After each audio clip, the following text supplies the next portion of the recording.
everyone, আজি ক্লাছত মই ক্লাস 8 ৰ ইংৰাজী কিতাপখনৰ ৰিভিজন টেষ্টৰ কোৱেশ্চন নম্বৰ 4 আৰু 3 যিকেইটা গ্ৰামাৰ আছে সেইকেইটা মই ইয়াত ধুনীয়াকৈ বুজাই দিছো তোমালোকে বুজিবলৈ চেষ্টা কৰিবা আৰু ৰিভিজন টেষ্টৰ কোৱেশ্চন নম্বৰ 1 আৰু 2 যিকেইটা গ্ৰামাৰ আছে সেইকেইটা মই আগতীয়াকৈ ক্লাস কৰিছো আৰু সেইটো ক্লাছৰ যেটো ভিডিও আছে তাৰে লিংকটো মই এইখন ভিডিও ডেসক্ৰিপচনত দি দিছো তোমালোকে তাৰ পৰা চাই ল'ব পাৰিবা ঠিক আছে So, মই দেৰি নকৰাকৈ স্টাৰ্ট কৰি দিছো তোমালোকে ভালদৰে বুজিবলৈ চেষ্টা কৰিবা So, question number 3 আমাক কি সুধিছে যে find out the subordinate and coordinate conjunctions from the following sentences and write them separately অৰ্থাৎ ইয়াত কৈছে যে তলত যিকেইটা question আছে সেই questionৰ পৰা subordinate আৰু coordinate conjunctions বোৰ আমাক খুজি উলিয়াব লাগিব আৰু সেইবোৰ লিখিব লাগিব So, এইখিনি কৰাৰ আগত আমাক ভালদৰে মনত ৰাখিব লাগিব কি যে কনজাংশনস কি হয় বা সাবঅৰ্ডিনেট আৰু কোঅৰ্ডিনেট কি হয় সেইবোৰ কনজাংশন কেনেকুৱা ধৰণৰ হয় সেইবোৰ আগত বুজি ল'ব লাগিব তাৰ পিছতে আমি বাকিখিনি ভালদৰে বুজিব পাৰিম ওকে সো প্ৰথমত মই তোমালোকক বুজাই দিবলৈ চেষ্টা কৰিম যে কনজাংশনস মানে কি কনজাংশন মানে হল সংযোজক কনজাংশন শব্দটোৰ অৰ্থ যে সংযোজক অৰ্থাৎ এনেকুৱা শব্দ যিবোৰ শব্দই কি কৰে দুটা বা তাতকৈ বেছি সেন্টেন্সক বা বাক্যক যোগ লগায় তেনেকুৱা শব্দবোৰ বা শব্দক কনজাংশন বুলি কোৱা হয় সো আমি যেতিয়া কোনো এটা সেন্টেন্স লিখো যেনেকুৱা she is a good girl and her sister is also a good girl okay so my duta sentence likhisu she is a good girl and her sister is also a good girl orthat duta sentence she is a good girl aru her sister is also a good girl ei sentence duta ami jora lagaisu eta shobdo edi etu hol and তো দুটা বেলেগ বেলেগ শব্দ দুটা বেলেগ বেলেগ sentence মই জোৰা লগাইছো এটা শব্দ ব্যৱহাৰ কৰি হেতু হল এন্ড এই এন্ডকে কোৱা হয় conjunction so I repeat it তোমালোকে যাতে ভালদৰে বুজিব পাৰা কনজাংশন হল এটা বা তাতকৈ দুটা বা তিনিটা শব্দ হ'ব পাৰে যিবোৰ শব্দই এটা দুটা বা তিনিটা তাতকৈ বেছি সেন্টেন্সক জোৰা লগায় সেইবোৰ শব্দক কি কোৱা হয় কনজাংশন বুলি কোৱা হয় আই হোপ তোমালোকে বুজিব পাৰিছা ওকে এতিয়া কনজাংশনবোৰৰ ভাগ আছে কেনেকুৱা ধৰণৰ ভাগ কোনোবৰ কনজাংশনক কোৱা হয় কোঅৰ্ডিনেট কনজাংশন আৰু এনেকুৱা বহুতো কনজাংশন আছে যিবোৰক কোৱা হয় সাবঅৰ্ডিনেট কনজাংশন ওকে সো এতিয়া প্ৰশ্ন হ'ল যে আমি কেনেকৈ বুজা পাম যে কোনবোৰ কি কনজাংশন হয় সাবঅৰ্ডিনেট কনজাংশন হ'ব নে কোঅৰ্ডিনেট কনজাংশন হ'ব okay this is the question so এতিয়া মই তোমালোকক বুজাই দিম জাস্ট বুজিবলৈ চেষ্টা কৰিবা মনত ৰাখিবা যেতিয়া কোনো কনজাংশনে কোনো সেন্টেন্সক যেতিয়া জোৰা লগাব তেতিয়া আমি এটা বস্তু ভালদৰে চাম যিবোৰ সেন্টেন্স দিয়া থাকিব যেনেকুৱা ইয়াত এটা সেন্টেন্স দিয়া আছে she is a good girl আৰু এটা দিয়া আছে her sister is also a good girl so দুটা সেন্টেন্স দিয়া আছে বা তাতকৈ বেছি সেন্টেন্সও থাকিব পাৰে তোমালোকে চাবা যিবোৰ সেন্টেন্স দিয়া আছে সেইবোৰ সেন্টেন্স যদি নিজে নিজৰ অৰ্থ সম্পূৰ্ণৰূপে প্ৰকাশ কৰিব পাৰে তেনেহলে সেইবোৰ সেন্টেন্সক যিবোৰ কনজাংশনে জোৰা লগাব সেইবোৰ কনজাংশনক কোৱা হ'ব কোঅৰ্ডিনেট কনজাংশন মই আকৌ এবাৰ কৈ দি আছো যিবোৰ সেন্টেন্স দিয়া থাকিব আৰু সেন্টেন্সবোৰক যিটো কনজাংশনে জোৰা লগাব সেই সেন্টেন্সবোৰ যদি নিজৰ অৰ্থ নিজে প্ৰকাশ কৰিব পাৰে নিজৰ অৰ্থ নিজে প্ৰকাশ কৰিব পাৰিব লাগিব সম্পূৰ্ণৰূপে তেনেহলে এইবোৰ সেন্টেন্সক বা সেইবোৰ সেন্টেন্সক যিবোৰ সেন্টেন্সে এই সম্পূৰ্ণৰূপে প্ৰকাশ কৰিব পৰা সেন্টেন্সবোৰক জোৰা লগাইছে সেইবোৰ সেন্টেন্সক কোৱা হ'ব কোঅৰ্ডিনেট কনজাংশন আই হোপ তোমালোকে বুজিব পাৰিছা এতিয়া প্ৰশ্ন হ'ল সাবঅৰ্ডিনেট কনজাংশন কোনবোৰ হ'ব মনত ৰাখিবা সো এনেকুৱা সেন্টেন্স দিয়া থাকিব যিবোৰ সেন্টেন্সক কনজাংশনে জোৰা লগাব এতিয়া প্ৰশ্ন হ'ল যিবোৰ সেন্টেন্সে নিজৰ অৰ্থ নিজে প্ৰকাশ কৰিব নোৱাৰে বা নিজৰ অৰ্থ সম্পূৰ্ণৰূপে প্ৰকাশ কৰিবলৈ হলে আন এটা সেন্টেন্সৰ ওপৰত নিৰ্ভৰ কৰিব লগা হয় তেনেকুৱা সেন্টেন্সবোৰক যিবোৰ কনজাংশনে জোৰা লগাব সেইবোৰ কনজাংশনক কোৱা হ'ব সাবঅৰ্ডিনেট কনজাংশন সো এনেকুৱা কনজাংশনৰ মই এটা এক্সাম্পল দি আছো ইয়াত তাৰ আগত মই এটো বুজাই দিও যেনেকুৱা she is a good girl তাই এজনী ধুনীয়া ছোৱালী এটো এটা সেন্টেন্স হয় যেটো অৰ্থ সম্পূৰ্ণৰূপে ইয়াত প্ৰকাশ পাইছে কোনো বেলেগ সেন্টেন্সৰ ওপৰত নিৰ্ভৰ কৰিব লগা হোৱা নাই আৰু ইয়াত এটা সেন্টেন্স দি আছে her sister is also a good girl তাৰ ভনীজনীও এগৰাকী ভাল ছোৱালী হয় গতিকে এই সেন্টেন্সটো কোনো ধৰণৰ অৰ্থ প্ৰকাশ কৰিবলৈ বেলেগ সেন্টেন্সৰ ওপৰত নিৰ্ভৰ কৰিব লগা হোৱা নাই ওকে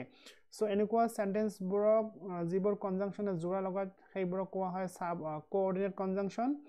আৰু আমি এটো সেন্টেন্সৰ কনজাংশনটো এবাৰ চাম I could not attend the meeting অৰ্থাৎ মই মিটিংটো এটেন্ড কৰিব পৰা নাই মিটিংত উপস্থিত হ'ব পৰা নাই as যেহেতু I was ill মই অসুস্থ আছিলো সো ইয়াছোৱা এটা সেন্টেন্সে আন এটা সেন্টেন্সৰ ওপৰত নিৰ্ভৰ কৰিহে কামটো সম্পূৰ্ণ কৰিছে যেনেকুৱা মই মিটিংত উপস্থিত হ'ব পৰা নাই as I was ill যেহেতু মই অসুস্থ আছিলো অৰ্থাৎ এই কাৰ্যটো সম্পূৰ্ণ হ'বলৈ হলে আন এটা সেন্টেন্সৰ ওপৰত নিৰ্ভৰ কৰিব লগা হৈছে সো এনেকুৱা সেন্টেন্সক কোৱা হয় যে নিজে নিজৰ অৰ্থ প্ৰকাশ কৰিব নোৱাৰে বেলেগ সেন্টেন্সৰ ওপৰত নিৰ্ভৰ কৰিব লগা হয় সো এনেকুৱা সেন্টেন্সক যিবোৰ কনজাংশনে কনজাংক্ট কৰিব অৰ্থাৎ জোৰা লগাব সেইবোৰ কনজাংশনক কোৱা হ'ব সাবঅৰ্ডিনেট কনজাংশন আই হোপ তোমালোকে বুজিব পাৰিছা সো মই সাবঅৰ্ডিনেট আৰু কোঅৰ্ডিনেট কনজাংশন কোনবোৰ হয় মই তোমালোকক বুজাই দিলো কনজাংশন মানে কি সেইখিনি বুজাই দিলো এতিয়া মই এটা এটাকৈ ধুনীয়াকৈ এক্সপ্লেইন কৰি দিম তোমালোকে মনোযোগেৰে শুনিবা ঠিক আছে Question number 1 I could not attend the meeting as I was ill মই এতিয়া বুজাই দিলো যে মই মিটিংটো এটেন্ড কৰিব পৰা নাই তাৰ কাৰণটো হ'ল যে মই অসুস্থ আছিলো সো অসুস্থ না থাকিলে হয়তো মই মিটিংটো এটেন্ড কৰিব পাৰিলো হয় গতিকে এটা আনটোৰ ওপৰত নিৰ্ভৰ কৰিব লগা হৈছে কাৰ্যখিনি সম্পূৰ্ণ হোৱাৰ বাবে সেইবাবে ইয়াত যেটো কনজাংশন ব্যৱহাৰ কৰা হ'ব বা হৈছে সেইটো হ'ব সাবঅৰ্ডিনেট কনজাংশন ওকে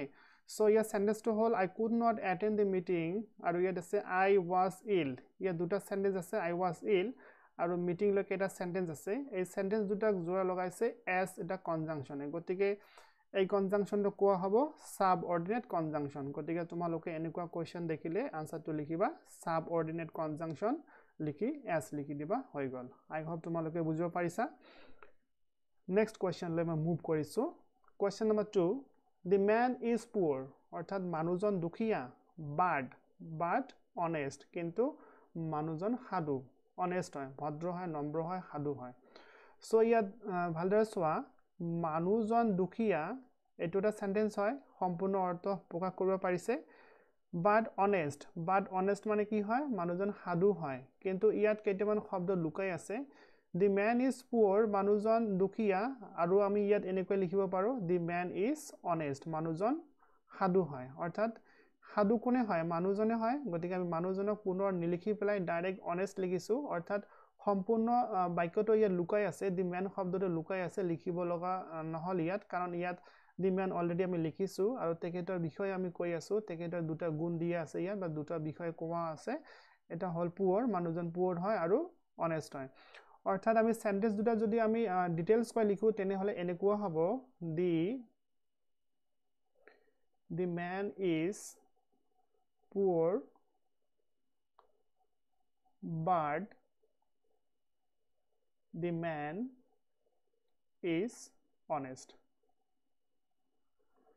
সো আমি সম্পূৰ্ণৰূপে লিখিবলৈ হলে সেন্টেন্সটো এনেকুৱা ধৰণৰ হ'ব এতিয়া চোৱা আমি যদি বাদটো বাদ দিও তেনে হলে সেন্টেন্স দুটা নিজৰ অৰ্থ নিজে প্ৰকাশ কৰিব পাৰিছে the man is poor সম্পূৰ্ণৰূপে এটা অৰ্থপূৰ্ণ সম্পূৰ্ণ এটা সেন্টেন্স হৈছে এটো আৰু the man is honest মানুহজন ভদ্ৰ হয় এটো এটা সম্পূৰ্ণ অৰ্থ প্ৰকাশ কৰিব পৰা এটা সেন্টেন্স হৈছে গতিকে দুটা সেন্টেন্সে নিজে নিজৰ অৰ্থ প্ৰকাশ কৰিব পাৰিছে কোনো সেন্টেন্সে আন এটা সেন্টেন্সৰ ওপৰত নিৰ্ভৰ কৰিব লগা হোৱা নাই নিজৰ অৰ্থখিনি প্ৰকাশ কৰিবলৈ যেনেকুৱা ইয়াত অৰ্থখিনি প্ৰকাশ কৰিবলৈ আন এটা সেন্টেন্সৰ ওপৰত নিৰ্ভৰ কৰিব লগা হৈছে যে তা মিটিংত যাব পৰা নাই তাৰ কাৰণটো হৈছে যে তেখেতে অসুস্থ আছিল সো অসুস্থ না থাকিলে মিটিংত গলে হেতেন সো নিৰ্ভৰযোগ্য হৈছে এটা আনটোৰ ওপৰত কিন্তু ইয়াত নিৰ্ভৰ হোৱা নাই গতিকে এনেকুৱা ধৰণৰ সেন্টেন্সৰ কনজাংশন যে যেটো ইয়াত কনজাংশন বাদ দিয়া আছে গতিকে এনেকুৱা ধৰণৰ সেন্টেন্সৰ কনজাংশনক কোৱা হ'ব কোঅৰ্ডিনেট কনজাংশন কোঅৰ্ডিনেট কনজাংশন কোনবোৰ হ'ব যিবোৰ সেন্টেন্সে নিজৰ অৰ্থ নিজে প্ৰকাশ কৰিব পাৰে আৰু সেইবোৰ সেন্টেন্সৰ যিবোৰ কনজাংশন থাকিব সেইবোৰ কোৱা হ'ব কোঅৰ্ডিনেট কনজাংশন আৰু যিবোৰ সেন্টেন্সে নিজৰ অৰ্থ নিজে প্ৰকাশ কৰিবলৈ আন সেন্টেন্সৰ ওপৰত নিৰ্ভৰ কৰিব লগা হয় তেনেকুৱা কনজাংশনক কোৱা হ'ব সাবঅৰ্ডিনেট কনজাংশন জাস্ট এইখিনি হল মেইন কথা এইখিনি তোমালোকৰ মনত থাকিলে বাকি একোই আৰু প্ৰবলেম নহব তোমালোকে নিজে নিজে কৰিব পাৰিবা ওকে সো তোমালোকৰ সুবিধাৰ বাবে মই ইয়াত এটা মেথড দিব বিচাৰিম যেনেকুৱা হল কোঅৰ্ডিনেট কনজাংশন কেইটামান মই লিখি দিছো খুব ইজি হয় মনত ৰাখিবলৈ তোমালোকে নোট ডাউন কৰি ৰাখিবা যেনেকুৱা মই এটা লিখি দিছো fan boys fan FAN BOYS fan boys লিখিছো ফ্যান বয়েজৰ যদি আমি ফুল ফৰ্মটো মনত ৰাখিবলৈ চেষ্টা কৰো বা মনত ৰাখো তেনেহলে সেইবোৰে হ'ব আমাৰ coordinate conjunction okay so fan বয়েৰ F means for মনত ৰাখিবা F means for A means and N means nor B means but O means or Y means yet S means so so fan voice or full form to jodi tumaloke monot rakhibo para tenehole tumalokor babe easy hobo eibor conjunction e hobo coordinate conjunction orthat and but yet so or nor for jodi tumaloke sentence ot dekha poa tenehole tumaloke dhori lobo para je heibor coordinate conjunction hobo kintu yet kintu ase eta monot rakhiba kintu এইবোৰ conjunction দেখাৰ পিছতো তোমালোকে সেন্টেন্সবোৰ এবাৰ কিন্তু ভালদৰে চাবা দেই সেন্টেন্সবোৰ নিজৰ অৰ্থ নিজে প্ৰকাশ কৰিব পাৰিছে না নাই জাস্ট এইবোৰ শব্দ থাকিলে নহব এইবোৰ শব্দ থকাৰ উপৰিও সেন্টেন্সবোৰে নিজৰ অৰ্থ নিজে প্ৰকাশ কৰিব পাৰিছে না নাই যদি পাৰিছে তেতিয়াহে এইবোৰ কনজাংশনক কোৱা হ'ব কোঅৰ্ডিনেট কনজাংশন আৰু যদি এইবোৰ কনজাংশন সেন্টেন্সটো দিয়া আছে তথাপিও সেন্টেন্সবোৰে নিজৰ অৰ্থ নিজে প্ৰকাশ কৰিবলৈ আন এটা সেন্টেন্সৰ ওপৰত নিৰ্ভৰ কৰিব লগা হৈছে তেতিয়া কিন্তু এইবোৰ কনজাংশনক আমি কিন্তু কোঅৰ্ডিনেট কনজাংশন কব নোৱাৰিম তেতিয়া এইবোৰ সাবঅৰ্ডিনেট কনজাংশন হ'ব গতিকে মই কব বিচাৰিছো যে এইবোৰ সাবঅৰ্ডিনেট কনজাংশন হিচাপেও ব্যৱহাৰ হ'ব পাৰে তোমালোকে এইবোৰ সোৱাৰ পিছত সেন্টেন্স দুটাৰ মিনিংখিনি ভালদৰে চাবলৈ চেষ্টা কৰিবা যে নিজৰ অৰ্থ নিজে প্ৰকাশ কৰিব পাৰিছে নে নাই ওকে So that's all এইখিনিয়ে মেইন কথা হয় তোমালোকে হয়তো নিশ্চয় বুজিব পাৰিছা যদি বুজা নাই তোমালোকে ভিডিওটো পজ কৰি বা ব্যাক কৰি পেলাই পুনৰ এবাৰ শুনিবলৈ চেষ্টা কৰিবা নিশ্চয় বুজিব পাৰিবা মই নেক্সট কোৱেশ্চন লৈ আগবাই গৈছো question number 3 I did not go there because my mother was ill ভালদৰে চাবা because শব্দটো আছে সো ইয়াত because শব্দটো নাই সো এইখিনি চাই পেলাই আমি অনুমান কৰিব পাৰিলো যে because শব্দটো কোঅৰ্ডিনেট কনজাংশন হ'ব নোৱাৰিব বা নোৱাৰে তাৰ উপৰে আমি সেন্টেন্স দুটা মিনিংখিনি ভালদৰে বা চাই লম I did not go there I didn't go there মই তালৈ যোৱা নাছিলো because কাৰণ my mother was ill কাৰণ মোৰ যে মা আছিল মা অসুস্থ আছিল বেমাৰ আছিল যাৰ বাবে মই তালৈ যাব পৰা নাছিলো সো তালৈ যোৱা কাৰ্যটো মোৰ নিৰ্ভৰ কৰিছে কাৰ ওপৰত মোৰ মাকৰ বেমাৰৰ ওপৰত মোৰ মা অসুস্থ হোৱাৰ বাবে তালৈ যোৱা নাই গতিকে এটো সেন্টেন্স আন এটা সেন্টেন্সৰ ওপৰত নিৰ্ভৰযোগ্য হৈছে নিৰ্ভৰ কৰিহে আমি সম্পূৰ্ণ সেন্টেন্সটো লিখিব পাৰিছো আৰু সেন্টেন্স দুটা জোৰা কোনে লগাইছে বিকজ লগাইছে গতিকে এটো কনজাংশন কোৱা হ'ব আৰু কি কনজাংশন কোৱা হ'ব সাবঅৰ্ডিনেট কনজাংশন কোৱা হ'ব বিকজক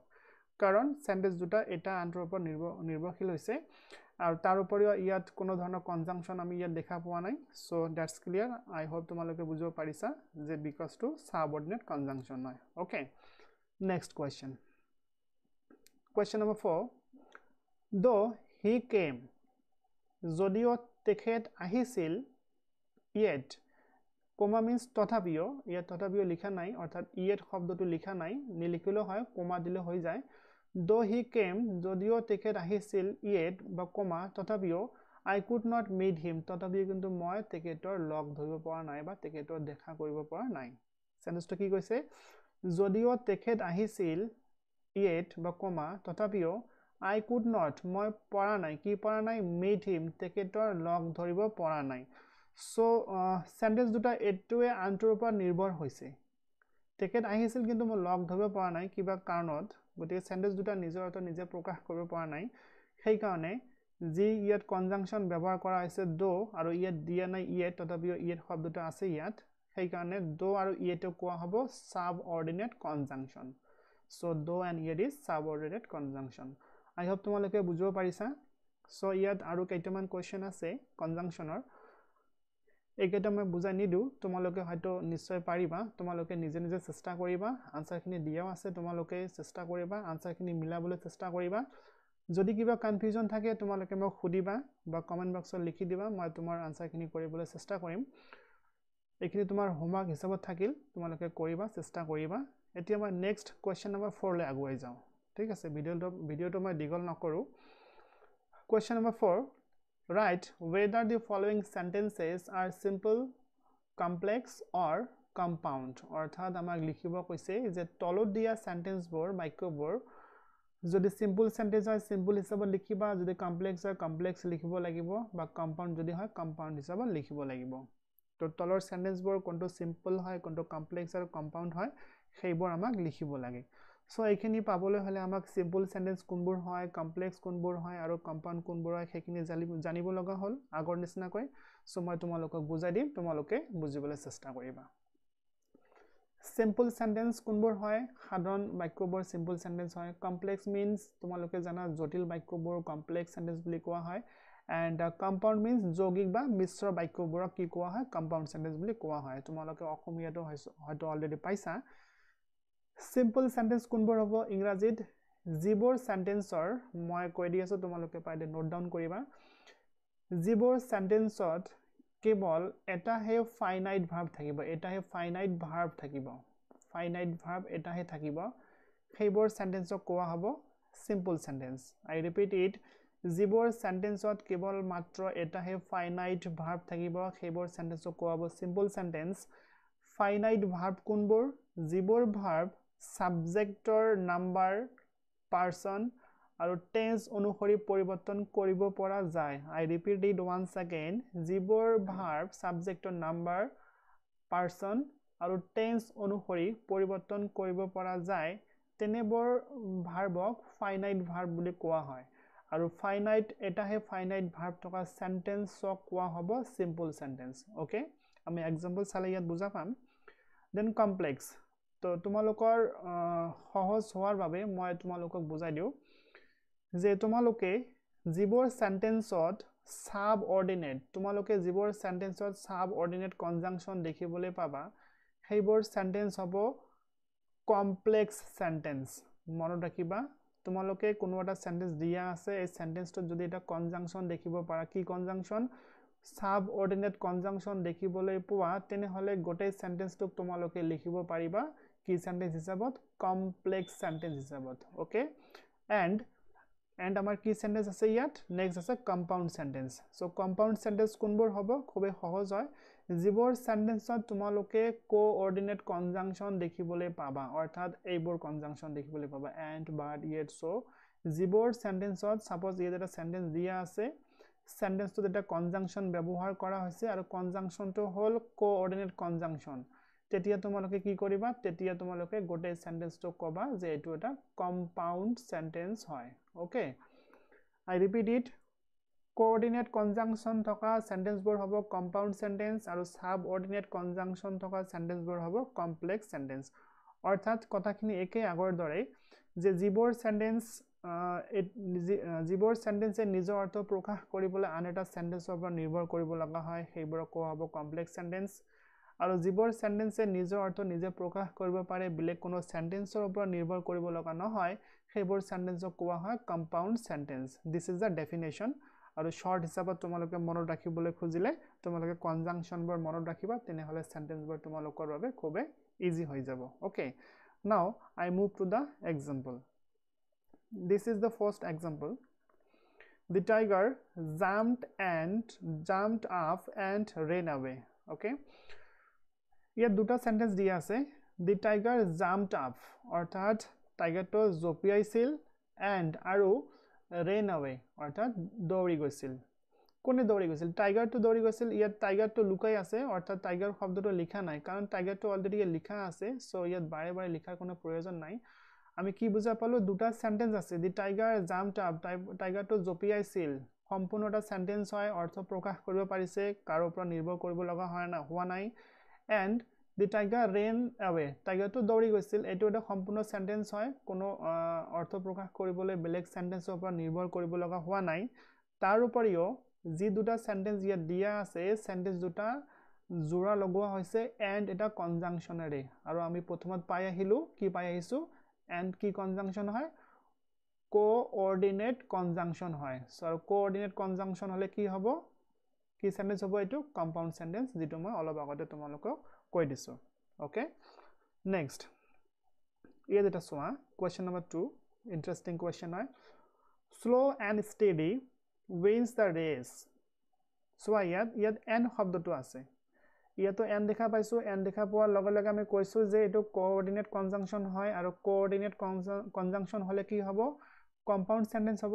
ইয়াতো এন্ড আছে তেনে হলে আমি কম এটো কোঅৰ্ডিনেট কনজাংশন হয় আৰু যদি কোঅৰ্ডিনেট কনজাংশন হৈছে তেনে হলে সেন্টেন্সটো কি হ'ব কম্পাউন্ড সেন্টেন্স হ'ব কিন্তু কম্পাউন্ড সেন্টেন্স নহয় এটো সিম্পল সেন্টেন্স হয় বিকজ কাৰণ এতিয়া তোমালোকৰ কোৱেশ্চন হয়তো আহিছে যে এন্ড আহিছে ইয়াত লিখা হৈছে তথাপিও সিম্পল সেন্টেন্স হৈছে হাউ কেনেকৈ হল এতিয়া মই তোমালোকক বুজাই দিম এন্ডেৰে আমি যেতিয়া কনজাংক্ট কৰিম অৰ্থাৎ এন্ড ব্যৱহাৰ কৰি বা বেলেগ কনজাংশন ব্যৱহাৰ কৰি যেতিয়া আমি কোনো এটা জোৰা লগাম তেতিয়া আমি চাম যে দুটা মিনিংফুল শব্দ হয় নে নহয় দুটা মিনিংফুল সেন্টেন্স হয় নে নহয় ইয়াত এন্ডেৰে জোৰা লগোৱা হৈছে কাক স্লো এন্ড স্টেডি স্লো এটা সেন্টেন্স নহয় এটা শব্দ হয় আৰু স্টেডি এটা শব্দ হয় আৰু এটো এটা গোটেটো এটা শব্দৰ সমষ্টি হয় এটো গোটেটো এটা শব্দৰ সমষ্টি হয় কিন্তু ইয়াত বেলেগ সেন্টেন্স নহয় এন্ড ব্যৱহাৰ কৰা হৈছে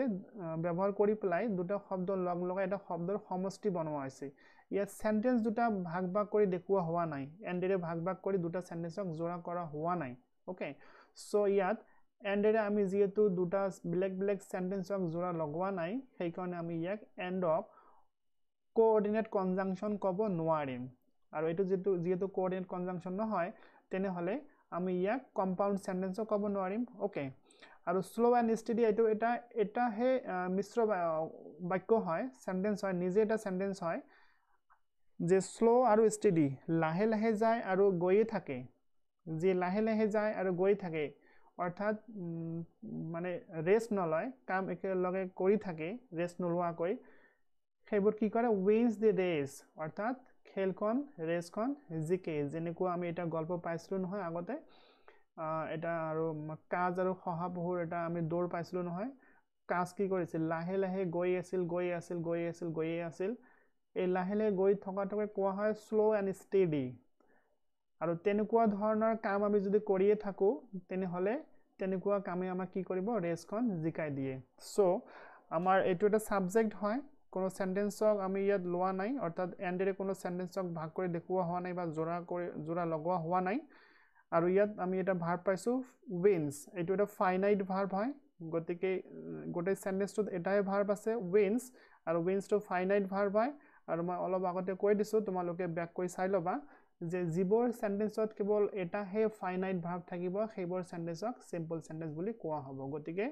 এই সেন্টেন্সটো সিম্পল সেন্টেন্স হ'ব গতিকে তোমালোকে এন্ড চাই প্লাই কম্পাউন্ড সেন্টেন্স নিলিখিবা জাস্ট বুজিবলৈ চেষ্টা কৰিবা তোমালোকক বুজাই দিছো বাবে হে ইমান সময় লাগিছে তোমালোকে বুজিলে অতি সহজে তোমালোকে এবোৰ বাকিবোৰ কৰিব পাৰিবা ঠিক আছে